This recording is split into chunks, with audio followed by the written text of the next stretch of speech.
Hello, students. Let's start this weekly talk with something very interesting और जो किसी भी भाषा का पहला स्टेप होता है। आज का जो वीकली टॉक है और आज के वेडनेसडे से लेके कमिंग वेडनेसडे तक हम लोग एक वीक सेलिब्रेट करेंगे, पूरा वोकैबुलरी वीक। अब वोकैबुलरी वीक होता क्या है? वोकैबुलरी वीक में इंग्लिश के डाउट क्लियरिंग के ग्रुप पे आपको रोज़ सुबह 1 घंटा हाई फ्रीक्वेंसी वर्ड्स दिए जाएंगे, जिसके या तो आपको सिनोनिम एंटोनिम ढूंढने हैं या तो उसके मीनिंग्स ढूंढने हैं। वन वर्ड सब्स्टिट्यूशन पूछा जा सकता है, ईडियम्स ऑफ फ्रेजेस के मीनिंग पूछे जा सकते हैं। तो आपको पूरा हफ्ता ज़्यादा से ज़्यादा फोकस वोकैबुलरी पे करना है, क्योंकि इस वीक हम लोग सेलिब्रेट कर रहे हैं वोकैबुलरी वीक। ना स्टूडेंट्स, वोकैबुलरी कितनी इंपॉर्टेंट है?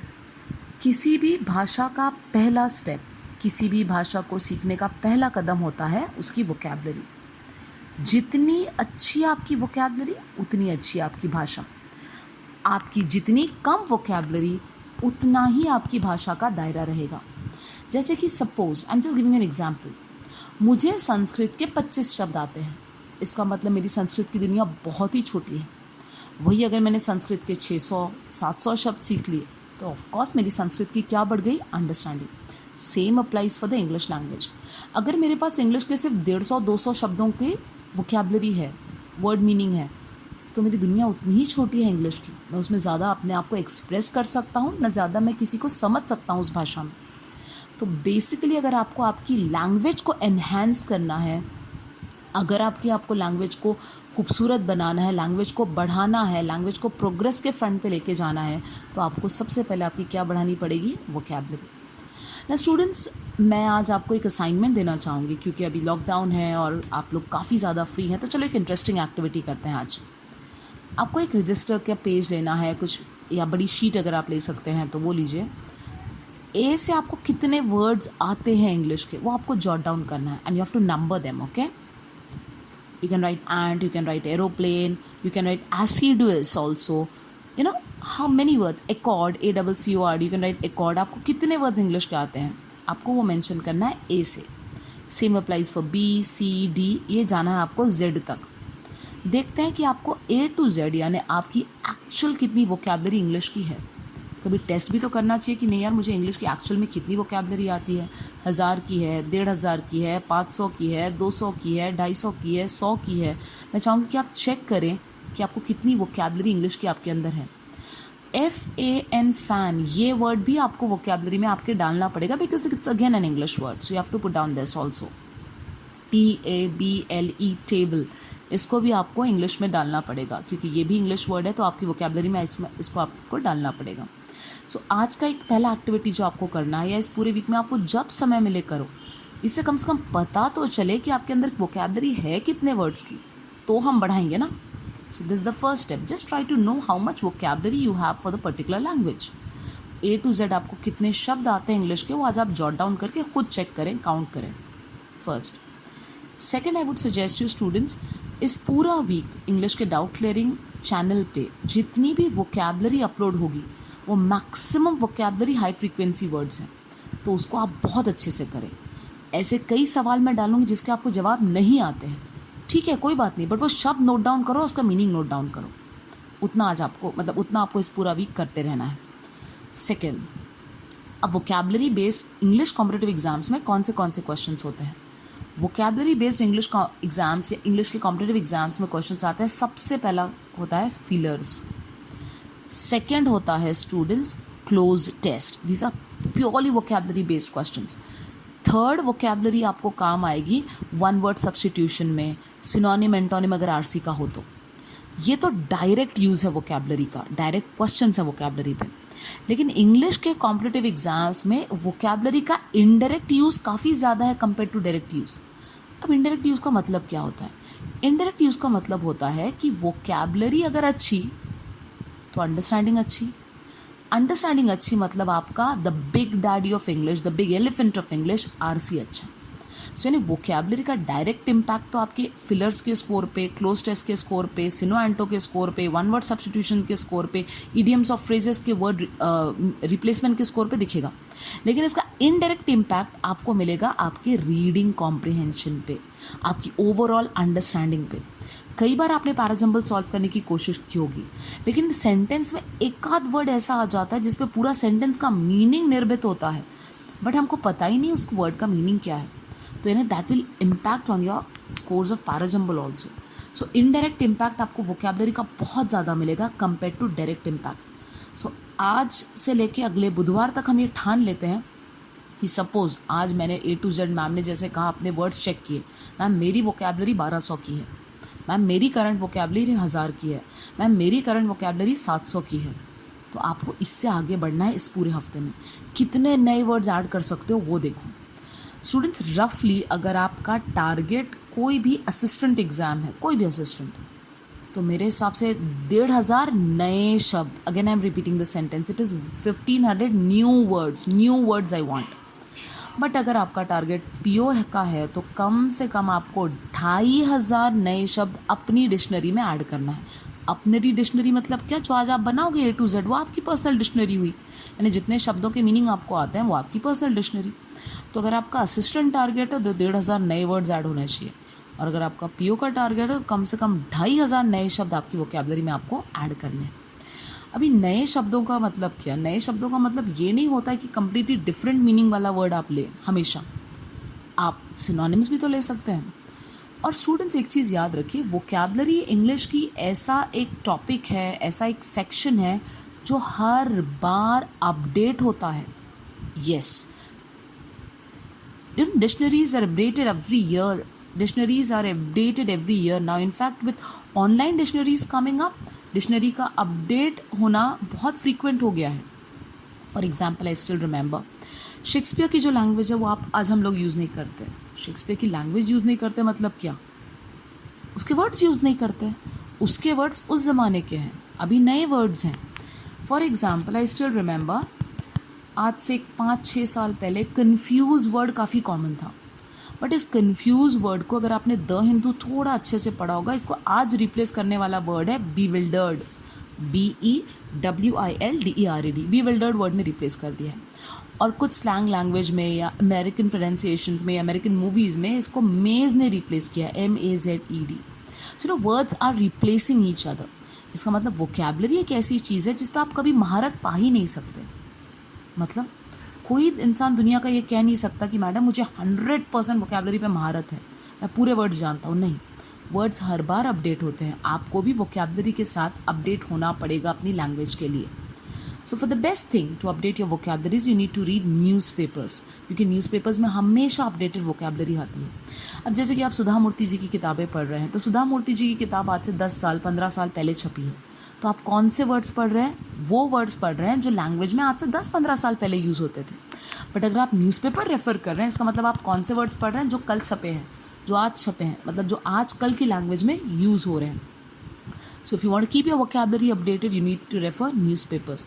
अरे इस वर्ड को कैसा वर्ड आया, अरे इसको कौन सा वर्ड आया, that you need to keep on doing it. Okay, जैसे कि शाय को आप कौन से वर्ड ने रिप्लेस कर दिया? टिमिड, और is such a timid guy. Okay, so now strong को कौन से वर्ड ने रिप्लेस कर दिया? रोबस्ट। सो ना these are called as words are replacing, words are updating themselves. सो ये आपकी भाषा को काफ़ी खूबसूरत बनाता है, इनोवेशन देता है। बेसिकली लैंग्वेज का इनोवेशन वोकेबलरी से ही आता है। Language looks innovative just because of the vocabulary. So you need to keep on learning vocabulary, enhance your vocabulary, and let's celebrate vocabulary week this week. Okay? So vocabulary के बारे में I think I have spoken sufficient enough. Importance of vocabulary भी आपको बता चुकी हूँ। तो यानी जितने ज़्यादा वर्ड्स उतनी बड़ी मतलब उतनी बड़ी आपकी भाषा का दायरा बन जाता है। तो आपको वर्ड्स का आपका डिक्शनरी, आपकी पर्सनल डिक्शनरी आपको बढ़ाना है। वोकेबलरी के लिए मेरा पर्सनल सजेशन जैसे हमेशा से रहा है, आपके मोबाइल में मेरियम वेबस्टर डिक्शनरी का ऐप होना चाहिए। मेरियम वेबस्टर डिक्शनरी का ऐप इसलिए, पर्सनली मेरा फेवरेट ऑक्सफोर्ड है, लेकिन ऑक्सफोर्ड ऑफलाइन नहीं चलता है, मेरियम वेबस्टर ऑफलाइन चलता है, इसलिए मेरियम वेबस्टर डिक्शनरी का ऐप आपको डाउनलोड करना है वोकेबलरी का।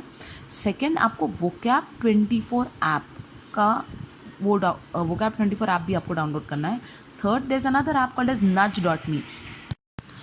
सो the third app that you need to download is nudge.me। तो ये 3 ऐप्स पे काफ़ी ज़्यादा वोकैबलरी के चीज़ें हैं जिसको आपको रेफर कर सकते हो आप।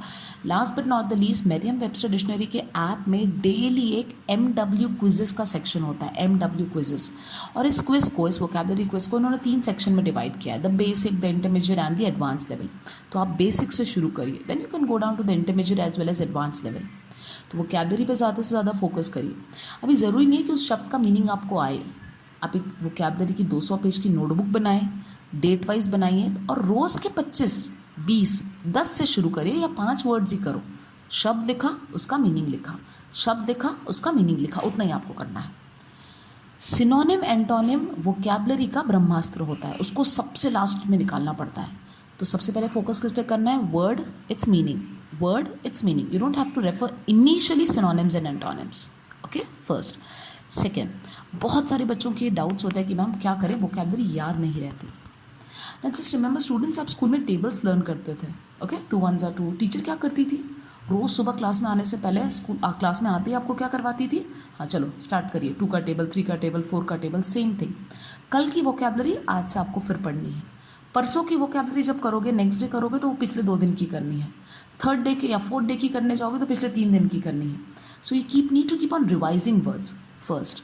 सेकेंड, वोकैबलरी जब आप करें तो जितना हो सकता है कोशिश ये करो बच्चों कि उस शब्दों को यूज़ करो, उन शब्दों को यूज़ करो। यूज़ कैसे करेंगे? जब आप बुक रिव्यू लिख रहे हैं तो नए वर्ड्स डालिए। जैसे कि सपोज द महाश्वेता आपने पढ़ी, तो महाश्वेता जो स्टोरी है वो काफ़ी टचिंग है। टचिंग इज पॉइग्नेंट, पॉइग्नेंट यानी ऐसी चीज़ जो आपको इमोशनली छू जाती है। You can also say that Bajrangi Bhaijaan is a poignant movie, Sarabjit is a poignant movie, very touching, emotionally touching things are called as poignant. तो आप इन शब्दों को यूज़ करिए अपनी डिक्शनरी में। Understood? It's pretty poignant to know the condition of the people, the workers right now during the lockdown.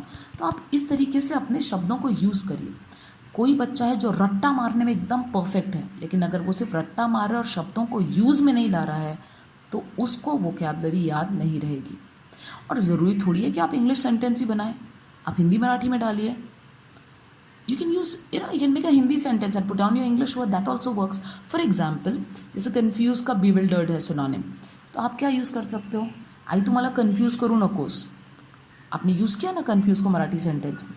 Same thing, हे गणित बघून ना माझा माइंड बिविल्डर्ड झालं. बिविल्डर्ड म्हणजे अगेन कन्फ्यूज.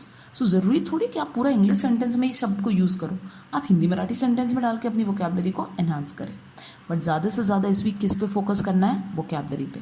अपनी करंट कंडीशन जाने और करंट कंडीशन से लेके कितने वर्ड्स आपने उसमें ऐड किए, कितना आपने अपनी वोकैबलरी को इंग्लिश की अपडेट किया, वो आप जानें. आज मैंने अपने टेलीग्राम चैनल पे एसएसए के टेलीग्राम ऑफिशियल चैनल पे इंग्लिश के लर्नर्स क्लब पे भी अपलोड किए हैं 3 वीडियोस जिसमें वोकैबलरी का इंपॉर्टेंस बताया गया है. तो मैं चाहूँगी वो वीडियोस को आप देखें शांति से और इस बात को फोकस करें कि मुझे अपनी वोकैबलरी अपडेट करनी है. Okay, now let's speak about the mock test जो मैंने फ्राइडे सैटरडे कंडक्ट किया था, जिसका मैंने संडे आपको ऑडियो एनालिसिस में उसका ग्रेडिंग सिस्टम बताया और इन डेप्थ एनालिसिस बताया. तो स्टूडेंट्स, स्कोर आपके पास है, ग्रेडिंग सिस्टम आपके पास आ गया है. कुछ बच्चों ने मुझे स्कोर्स भेजे, किसी को 15 मार्क्स है, किसी को 13 मार्क है, किसी को 9 ही करेक्ट आए हैं. तो स्टूडेंट्स, एक चीज़ आप समझ लो, जो ग्रेडिंग सिस्टम मैं दे रही हूँ, अगर उस ग्रेडिंग सिस्टम में आप कंसिस्टेंटली 2-3 हफ्ता नहीं बैठ रहे हो पढ़ाई करने के बाद भी, तो प्लीज़ मुझे मैसेज करें कि मैम लोग आप जो ग्रेडिंग सिस्टम दे रही है मैं पढ़ाई कर रहा हूँ फिर भी उसका कोई आउटपुट नहीं आ रहा है. तो कई बार ऐसा होता है कि बच्चे पढ़ाई कर रहे हैं 1.5-1.5-2 साल से, पर रिजल्ट्स नहीं हैं. मेरे पास एक स्टूडेंट आए थे जो औरंगाबाद के नहीं थे properly, I don't remember his name exactly and where he was from, that also I don't know, but I think he was studying in Pune. और पुणे में काफ़ी दिन से तैयारी करने के बाद he was here and he was like ma'am बहुत दिन से तैयारी कर रहा हूँ, may be almost 3.5 years, but मेरा रिजल्ट ही नहीं है. प्री तक क्लियर हुई, मेंस क्लियर हुई, बट मेंस क्लियर हुई तो कहीं इंटरव्यू में अटक रहा हूँ, तो कहीं मेंस क्लियर नहीं हो पा रही है. तो ऐसे कुछ इश्यूज़ हैं. तो स्टूडेंट्स, इन बच्चों का मैंने देखा कि उनकी स्ट्रैटेजीज गलत जाती हैं. रीडिंग तो हो रही है, बट ऐसी रीडिंग का मतलब ही क्या जिसमें जीएसटी बनाया नहीं. वोकैबलरी तो रट्टा मार रहे हैं, बट ऐसी वोकैबलरी का मतलब ही क्या जिसका यूज़ नहीं. ग्रामर के रूल्स रट रहे हैं बट एप्लीकेशन नहीं जम रहा है क्योंकि रीडिंग कम पढ़ रही है. There are many strategies which need to be structured and formulated according to your capacity. तो स्टूडेंट्स, प्लीज़ मुझे कांटेक्ट करिए अगर आपका ग्रेडिंग सिस्टम में स्कोर 1-2 हफ्ते 3 हफ्ते के अंदर नहीं बैठता है पढ़ाई करने के बाद भी. ओके, आज मैं स्टूडेंट्स आपको ना 3 अपने क्लास के ही बच्चों की बात करना चाहूँगी। मैं उनका नाम नहीं लेना चाहूँगी because I don't want that they should take it very personal और दे शुड बी ऑफेंडेड कि मैम ऐसे क्यों हमारे बारे में बोल रही हैं। बट उन तीनों का एग्जाम्पल इसलिए देना चाहती हूँ कि कैसे रिजल्ट्स आते हैं, ये लाइव है। और वो बच्चे जिनको मैं इशारा देना चाह रही हूँ वो पहचान जाएंगे कि मैम किन के बारे में बोल रही हूँ। एक स्टूडेंट है जिसका नाम ए है, I am just giving you a name, A नाम का स्टूडेंट है। उसने बैच ज्वाइन की, सपोज एग्जाम्पल, मार्च 2017 में। एक दूसरा बच्चा जिसका नाम बी है जिसने बैच ज्वाइन की अगस्त 2017 में। और एक तीसरा बच्चा है सी नाम का जिसने भी बैच ज्वाइन की अगस्त 2017 में। तो ये ए ने बैच ख़त्म मतलब ज्वाइन की थी मार्च 17 में, बी और सी ने सेम साथ में बैच ज्वाइन की अगस्त 2017 में। अभी होता क्या है, ध्यान दीजिए। ये जो ए नाम का बच्चा है बैच पूरी करता है, अच्छे से करता है। बैच ख़त्म होने के बाद वो पढ़ाई छोड़ पकड़ करता है। पढ़ाई छोड़ पकड़ करने का मतलब क्या होता है, इनकन्सिस्टेंसी का मतलब क्या होता है मैं बता दूँ। समबडी इज़ नॉट कंसिस्टेंट का मतलब, कंसिस्टेंट का मतलब क्या, 15 दिन एकदम मन लगा के पढ़ता है, बीच में 7-8 दिन गुल, फिर एक 8 दिन अच्छे से मन लगा के पढ़ता है, फिर महीना भर गुल, फिर 4-5 दिन पढ़ता है, 2 दिन बीच में छुट्टी। तो बेसिकली ए नाम का लड़के की पढ़ाई में कंसिस्टेंसी ही नहीं है। पढ़ाई है, होशियार है, बट कंसिस्टेंसी नहीं है। बी और सी नाम के बच्चों ने पढ़ाई करना शुरू की, जिसमें बी नाम का लड़का काफ़ी डेडिकेटेड है, डिवोटेड है, फोकस्ड है। इसकी लाइफ में भी प्रॉब्लम्स आते हैं, बट प्रॉब्लम्स होने के बावजूद वो पढ़ाई की क्वांटिटी कम करता है लेकिन पढ़ाई नहीं छोड़ता है। फॉर एग्जांपल, जहाँ उसके लाइफ में प्रॉब्लम नहीं है और वो 8 घंटे पढ़ रहा है और कुछ प्रॉब्लम आ जाए तो बच्चा 4 घंटे पे आ जाएगा, 2 घंटे पे आ जाएगा, 1 घंटे पे आ जाएगा, लेकिन पढ़ाई नहीं छोड़ेगा। और ये जो बच्चा सी है, इसने भी पढ़ाई अच्छे से शुरू की, लेकिन मेजर कुछ फैमिली में ऑब्स्ट्रक्शंस आने की वजह से उसकी पढ़ाई 6 महीने 8 महीने के लिए रुक गई। इन 3 बच्चों में से सबसे पहला रिजल्ट आया, सबसे पहले प्री और मेंस क्लियर होने लगे बी नाम के बच्चे के। क्यों? क्योंकि भले ही इसने पढ़ाई की क्वांटिटी कम की बट इसने इसको छोड़ा नहीं था। उसके बाद रिजल्ट आया सी नाम के बच्चे का, क्योंकि उसने लगा तो 6 महीने का पूरा ब्रेक ले लिया, बट जब 6 महीने के बाद उसने शुरू किया तो उसने पूरी कंसिस्टेंसी लगाई, पूरी कंसिस्टेंसी, पूरी मेहनत, पूरी जी जान लगा दी उसने। लेकिन ये ए नाम का बच्चा जो है ना, वो पूरी तरीके से पकड़ रहा है ना पूरी तरीके से छोड़ रहा है। अब आप कौन से कैटेगरी में पढ़ना चाहते हो या कौन से कैटेगरी में हो, ये प्लीज़ आप मुझे बता दो, खुद ही सोचो। क्योंकि ए नाम के लड़के का स्टूडेंट्स लाइफ लॉन्ग रिजल्ट आने के भी बहुत कम चांसेस होते हैं। रीज़न, ये छोड़ पकड़ वाला कॉन्सेप्ट नहीं है। या तो पूरी तरीके से 6 महीने का ब्रेक ले लो, 1 महीने का ब्रेक ले लो, 2 महीने का ब्रेक ले लो, मन बना लो कि आपको एग्जैक्टली करना क्या है। या तो सी लड़के की तरह करो कि 6 महीने के ब्रेक के बाद जब आओ तो पूरी मेहनत लगा दो। या तो उस बी नाम के लड़के की तरह रहो स्टूडेंट्स, जिसने डे 1 से, जब से बैच ज्वाइन की थी तब से ना हिम्मत हारी ना पढ़ाई छोड़ी और रिजल्ट ला के ही दम लिया वो बच्चा। तो इन 3 बच्चों की कैटेगरी में से आप कौन सी कैटेगरी में हो या कौन सी कैटेगरी में जाना चाहते हो, ये आप डिसाइड कर लो। ये अपने ही क्लास के 3 बच्चों की कहानी है। मैं नाम नहीं लेना चाहती because I don't want that they should be feeling offended by my words, but I really like all of them. वो तीनों बच्चे मेरे फेवरेट हैं, बट वो तीनों ने क्या गलतियाँ की, क्या नहीं गलतियाँ की, ये मैं आप तक पहुँचाना चाहती हूँ। Next, let's move down to the next section, the book reading and the book review section. पढ़ाई कर रहे हो, बुक रीड हो रही है, हफ्ते में 1 किताब का टारगेट है क्या? बहुत सारे बच्चे बोल रहे हैं हाँ मैम पढ़ रहे हैं, लेकिन बिना जब तक आप मुझे रिव्यू सबमिट करें मैं आपकी बात मानने वाली नहीं। किताब पढ़ी इसका एक ही प्रूफ है कि तुमने रिव्यू लिखा।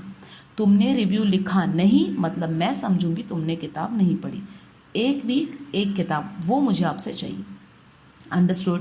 मैंने कई ऑथर्स अपलोड किए हैं ना, start referring variety of authors. आप उन्हें अगर सुधा मूर्ति ख़त्म की है, R K. Narayan ji, Ruskin Bond, Paulo Coelho, Jhumpa Lahiri, Mulk Raj Anand ji, there are so many authors ना, स्टार्ट रीडिंग वैरायटी। और हो सकता है इस वीक या अपकमिंग वीक में हम लोग कुछ थोड़ा बायोग्राफी ऑफ क्रिकेटर्स हैं, पॉलिटिशियंस हैं, वो भी आप पढ़ सकते हैं। एक स्टूडेंट का मुझे मैसेज आया था, ma'am can you please suggest some good biographies of cricketers या some politicians. So there is one biography of Sunil Gavaskar ji, जो मैंने नाम I don't remember the name of the book, but उनकी बायोग्राफी आप ज़रूर पढ़ें। And there is one more by Sourav Ganguly, because since he is one of my favourite cricketer, तो मैं definitely उनका सजेस्ट करूँगी। तो ये 2 बायोग्राफीज़ आप पढ़ सकते हैं, सुनील गावस्कर जी की हैं सौरभ गांगुली की बायोग्राफी है वो आप कर सकते हैं।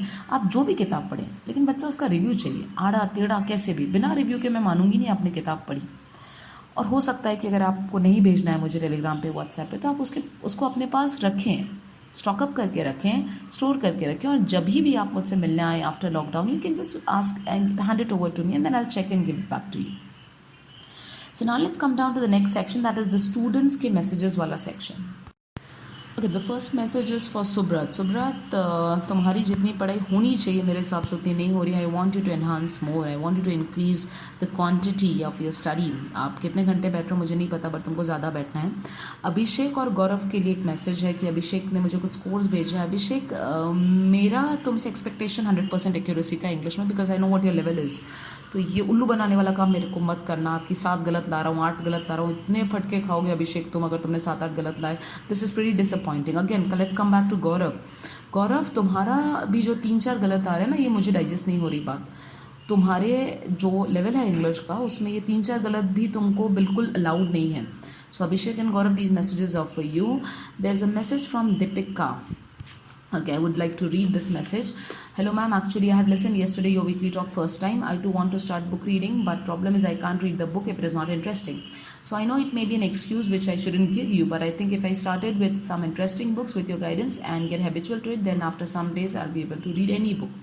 So please will you help me to guide from where should I start? Okay, so if you are a basic reader, मतलब जिसने ज़्यादा इंग्लिश की किताबें पढ़ी नहीं है और जिसको अभी इंटरेस्ट डेवलप करना है, so students, nothing like story books. Okay, so story is something which can bind you for long time, for long hours, and can develop your interest in reading. So आप कोई भी story books refer करिए अगर आपको लगता है कि no I just have to start reading something which I really love. तो आपका जो एरिया ऑफ इंटरेस्ट है, सपोज मेरा एरिया ऑफ इंटरेस्ट ज्योग्राफी है, सपोज मेरा एरिया ऑफ इंटरेस्ट हिस्ट्री है, सपोज मेरा एरिया ऑफ इंटरेस्ट नासा कैसे डेवलप हुआ, नासा की रिसर्च क्या है, मार्स के ऊपर कुछ है, तो आप एक करो बच्चा कि आप गूगल पे अगर अपने इंटरेस्ट एरियाज भी टाइप करेंगे तो you get lot of material to read. So you can start reading that. Okay, you can start from that. अगर आपका एरिया ऑफ इंटरेस्ट है, no I want to read something about meditation, I want to read something about spiritual life, I want to read something about behaviour, I want to read something about difference between mind and brain, I want to read the difference between personality and behaviour. तो छोटी छोटी चीज़ें भी डाल के सबसे पहले तो आप रीड करना शुरू करो. और स्टोरी बुक्स में अगर आप जाना चाहें तो my favourite as I say and my ideal as I say, I refer Sudha Murthy a lot, I suggest her a lot. वो अच्छे हैं, आप उनको रेफ़र करें. रस्किन बॉन्ड हैं जो बेसिक अच्छा लिखते हैं, you can refer Paulo Coelho, you can refer Mulkraj Anand ji, you can refer R K Narayan. These are pretty interesting authors to read. तो आप इनको रेफर करें. Deepika and Deepika, there is one more message. Even if you are not an SSC students, even if you're not an SSC student, it's pretty okay. You can drop me a message anytime. I'm surely there to guide you. Okay, so don't worry.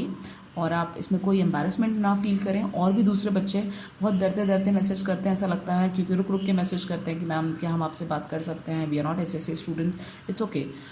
At this point of time, at this juncture, or even if it's not during the lockdown, I am surely there to help you out. So whatever you need from me, I'm there to help you out. Don't worry. You can message me anytime, Deepika. Okay, now this message is from 10th subject verb preposition practice set के लिए कहाँ जाएं. Grammar के लिए मैं personally suggest करूँगी जो first timers हैं, जो अभी अभी ग्रामर सीख रहे हैं, उनके लिए नीतू सिंह की प्लिंथ टू पैरामाउंट की PDF, एक ही PDF अवेलेबल है. गूगल पे जाइए, वो PDF आप डाउनलोड करिए. कोई किताब खरीदने की ज़रूरत नहीं, पैसे वेस्ट करने की ज़रूरत नहीं. वही PDF को आप रेफ़र करें. वो अभी इनिशियल बेसिक लेवल के लिए मोर देन सफिशेंट है. वो किताब हो जाने के बाद अगर आपको लगता है कि मैम मुझे कुछ एक्स्ट्रा पढ़ना है, तो एक्स्ट्रा पढ़ने के लिए आप रेफ़र कर सकते हैं PC दास, SP बख्शी को, और रेमंड मर्फी को, ब्रेनन मार्टिन को. So these are books of grammar which you can refer.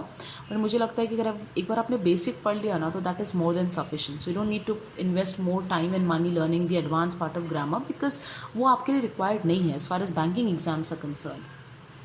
Renuka, क्या मुझे बुक रिव्यू नहीं आया? रेणुका के मुझे स्कोर्स हमेशा आते रहते हैं, so I am pretty happy with that. Akhilesh का मैसेज आया था, so I have added Akhilesh. Priti has sent me the review of the book The Monk Who Sold His Ferrari. Priti, I just want you, जब भी आप book review send करें बच्चा, तो थोड़ा डार्क पेन यूज़ करें और फ़ोटो खींचते टाइम ऐसे खींचे कि मुझे वो रीडेबल रहे मटेरियल जो भी आप भेजें. ठीक है. आशीष का मैसेज था. आशीष, आपने रिव्यू जो भेजा बेटा, मुझे उसमें समरी चाहिए. और समरी लिखते टाइम एक चीज़ याद रखो कि मैडम मैं कैसे लिखूँ. ये मत सोचो कि कैसे आएगी, जितना आ रहा है 2-4 लाइन में स्टोरी जो समझी आपको आप नरेट कर दो, उसको करेक्ट करने का काम मेरा है, वो कैसे ठीक होगी वो मैं आपको बता दूँगी, ठीक है। So there is one more message from I which I really want to go for it, just wait for it. हाँ, आरसीज कहाँ से सॉल्व करना चाहिए if you want to practise it. RCs आपने करना है बच्चा स्मार्ट कीड़ा से। स्मार्ट कीड़ा का अगर आपको लगता है हो गया मैम कोटा खत्म, तो गो फॉर बैंकर्स अड्डा, then you can go for test books. So you have many things, you have many online material, don't buy any books there, okay? बहुत सारे बच्चों के बुक रिव्यूज़ आए हैं, तो बुक रिव्यू पे मैंने आपको दोबारा बताऊं कि एटलीस्ट तुम जो कोशिश कर रहे हो वो कोशिश ही मेरे लिए तारीफ़ के काबिल है। बिकॉज बहुत लोग होते हैं कि किताबें पढ़ के छोड़ देते हैं, बट ऐसी चीज़ का कोई मतलब ही नहीं कि आप गए और आपने किताब पढ़ी और छोड़ दिया। It is just same to कि मैं सपोज़ कहीं गई हूँ किसी जगह को देखने, for example I been to Kerala, और मैं केरला जाके सिर्फ घूम के आ जाती हूँ, वहाँ का कोई वर्टिकल मतलब कोई चीज़ ऐसी यादगार चीज़ नहीं लाती हूँ जो मुझे उस चीज़ की याद दिलाए। जनरली देखा होगा आपने, लोग जो लोग दुनिया घूमते हैं वो लोग स्टिकर्स लाते हैं, कीचेन्स लाते हैं, ताकि हमको वो देखने के बाद याद रहे कि हम उस जगह गए थे। सेम थिंग जब आप किताब पढ़ रहे हो और आप रिव्यू नहीं लिख रहे हो, इस सेम इज़ लाइक आप केरला जा रहे हो और खाली याद आ रहे हो। So now you need to read a book and you need to write the review. That is a proof that you have actually read the book and you have understood the book to a certain extent. So please write review and don't think whether your review is right or wrong. Just keep doing it and just keep writing it. Okay? So students, let's go for this week. आज इस week में हम celebrate कर रहे हैं vocabulary week. ज़्यादा से ज़्यादा फोकस आपको अपनी वोकैबलरी पे करना है। मॉक टेस्ट के एनालिसिस मैं आपको दे रही हूँ ऑडियो के थ्रू, आपको ग्रेडिंग सिस्टम का बता दिया है स्टूडेंट्स। जो एग्जाम्पल दिया मैंने 3 बच्चों का आपको क्लास के, उसमें एक चीज़ याद रखना, कंसिस्टेंसी इज़ द की। उस कंसिस्टेंसी में भले ही थोड़ी क्वांटिटी कम ज़्यादा हो चल जाता है, बट छूटना नहीं चाहिए, इतना याद रखो। स्टूडेंट्स के मैसेजेस के बारे में हो गया है, and book reading and book review. Students इस लॉकडाउन के पीरियड में I can understand it's very tough for all of us, it's really tough for all of us to stay at one place, get stuck up at a place and you need to study and all these things. But एक चीज़ याद रखो बच्चा, every cloud has a silver lining. This is the best time God has given you to just have a small look, a small, I can say, एक थोड़ी सी तो भी झलक अपने अंदर देखो, अपने अंदर झांक के देखो कि क्या, what exactly you want from your life. ये जो 3 बच्चों के एग्जाम्पल्स मैंने आपको दिए ना स्टूडेंट्स, उसमें जो बी और सी स्टूडेंट्स हैं उनको सच में लाइफ में ना बैंकर ही बनना था, बैंकिंग ही करना था, और उन्होंने उस चीज़ को बाई हुक बाई क्रुक हासिल किया। लेकिन मुझे उन बच्चों का डर है जो ए कैटेगरी में गिरते हैं, जिनका नाम ए में लिखा जाएगा, क्या सच में आपको बैंकिंग करना है?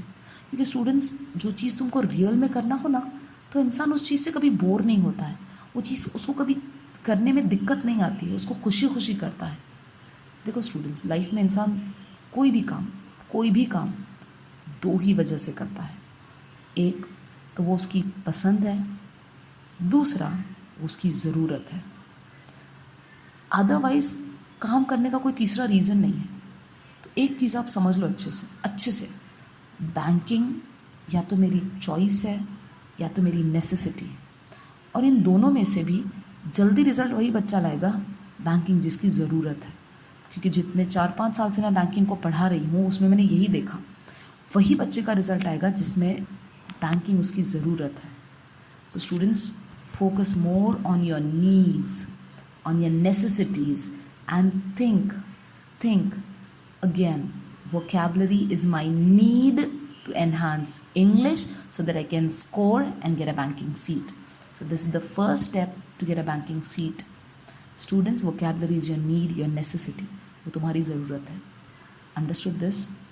So keep enhancing your vocabulary. Wish you a very happy vocabulary week. रोते धोते हंसते खेलते जो भी करना है करो, लेकिन इस बार वोकैबलरी को एंजॉय करो। घर में ही वर्ड्स की अंताक्षरी बना लो। अगर आपका कज़न है, आपका छोटा भाई बहन कोई है, कुछ नहीं है तो अकेले खेल लो। ए से ये वर्ड आया, suppose let's I go with this, the ए से वर्ड आया एकॉर्ड, ACCORD। हाँ, एकॉर्ड का मतलब अग्रीमेंट। चलो अब डी से एक नया वर्ड बनाते हैं, डी से डायलेमा। चलो फिर से ए पे वर्ड आया, ए से एक नया वर्ड बनाओ। तो खुद ही अंताक्षरी खेल लो वोकैबलरी के। करने बैठो तो कई रास्ते निकल जाएंगे स्टूडेंट्स। अगर तुम्हारी इच्छा है, विल पावर स्ट्रांग है तो रास्ते बहुत निकल जाएंगे। विल पावर कम है तो रास्ता जो सामने है वो भी तुमको दिखाई नहीं देगा। The game is all about what you exactly want from your life and how strong is your willpower to achieve that what you want. So students, wish you a very happy vocabulary week. Thank you so much for listening to my audio talk and wish you all the very best. Okay, study well, have a safe and a happy week ahead. Thank you so much, students. God bless you always.